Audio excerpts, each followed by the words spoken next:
दोस्तों नमस्कार, जय माता दी। नवरात्रि के 9वें दिन की आप सबको हार्दिक शुभकामनाएं देती हूँ। आज माँ सिद्धिदात्री के रूप में दुर्गा माँ की उपासना की जाती है। आज आपके लिए मैं माँ सिद्धिदात्री से जुड़ी पावन कथा लेके आई हूँ। दोस्तों, अगर आप इस चैनल में नए हैं तो चैनल को सब्सक्राइब कर लीजिए, बेल आइकन को दबा दीजिए और अगर आप इस चैनल से जुड़े हुए हैं पहले से ही तो इसे लाइक करते रहिए और शेयर करते रहिए। तो आइए अब हम माँ सिद्धिदात्री की उपासना, पूजा और पावन गाथा आपको सुनाते हैं। माँ दुर्गा जी की 9वीं शक्ति का नाम सिद्धिदात्री है। माँ सभी सिद्धियों को देने वाली है। ऐसा माना जाता है कि माँ की उपासना करने से सभी प्रकार की सिद्धियाँ प्राप्त हो सकती हैं। सृष्टि में ऐसा कुछ भी नहीं है जो माँ की सिद्धि या माँ की उपासना करने से प्राप्त न किया जा सके।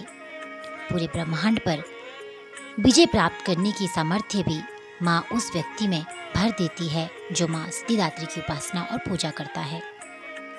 मार्कंडेय पुराण के अनुसार अणिमा, महिमा, गरिमा, लघिमा, प्राप्ति, प्राकाम्य, ईशित्व, वशित्व ये 8 सिद्धियाँ होती हैं।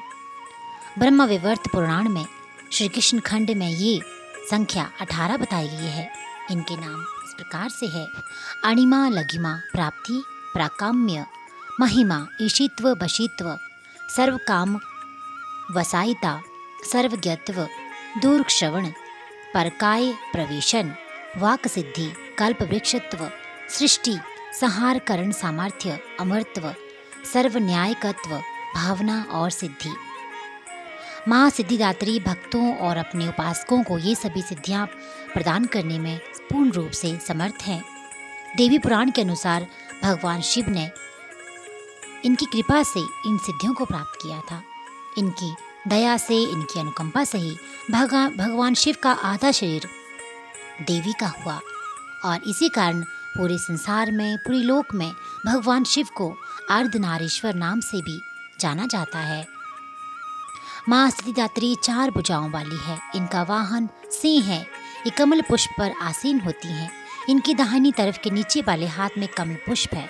प्रत्येक मनुष्य का ये कर्तव्य है कि वह माँ सिद्धिदात्री की कृपा करने का निरंतर प्रयास करते रहे, उनकी आराधना की ओर अग्रसर रहे। उनकी कृपा से अनंत दुख रूप संसार से निर्लिप्त रहकर सारे सुखों का भोग करता हुआ वह मोक्ष को प्राप्त कर सकता है। नव दुर्गा में माँ सिद्धिदात्री अंतिम रूप से पूजी जाती हैं। अन्य 8 दुर्गाओं की पूजा उपासना शास्त्रीय विधि विधान के अनुसार करते हुए सभी भक्तगण माँ दुर्गा पूजा के 9वें दिन इनकी उपासना करते हैं। इन सिद्धिदात्री माँ की उपासना पूर्ण कर लेने के बाद भक्तों और साधकों की लौकिक पारलौकिक सभी प्रकार की इच्छाएं और कामनाएं पूरी हो जाती हैं।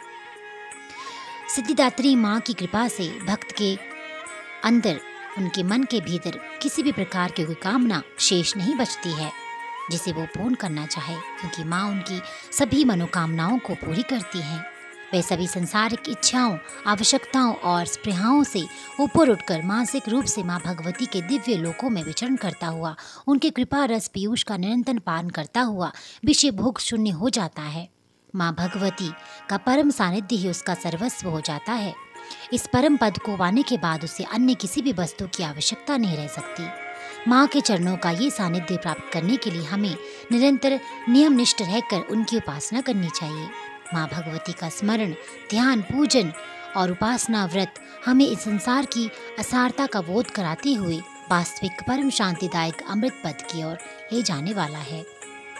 माँ की आराधना से भक्तों को अणिमा, लघिमा, प्राप्ति, प्राकाम्य, महिमा, ईशित्व, सर्वकामा वासयिता, दूर श्रवण, पराकामा, प्रवेश, वाक्सिद्ध, अमृत, भावना सिद्धि आदि समस्त सिद्धियाँ नव निधियों के रूप में प्राप्त होती हैं।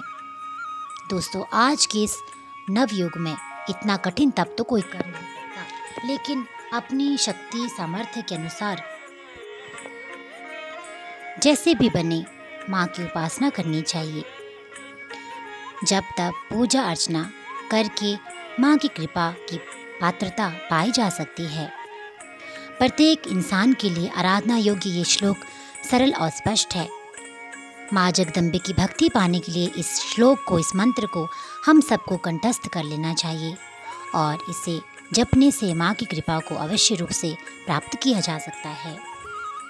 या देवी सर्वभूतेषु मां सिद्धिदात्री रूपेण संस्थिता नमस्तस्यै नमस्तस्यै नमस्तस्यै नमो नमः। और इस श्लोक का, इस मंत्र का अर्थ ये है कि हे माँ सर्वत्र विराजमान और माँ सिद्धिदात्री के रूप में प्रसिद्ध अम्बे, आपको मेरा बार बार प्रणाम है। मैं आपको बार बार प्रणाम करती हूँ। हे माँ, मुझे अपनी कृपा का पात्र बना लो।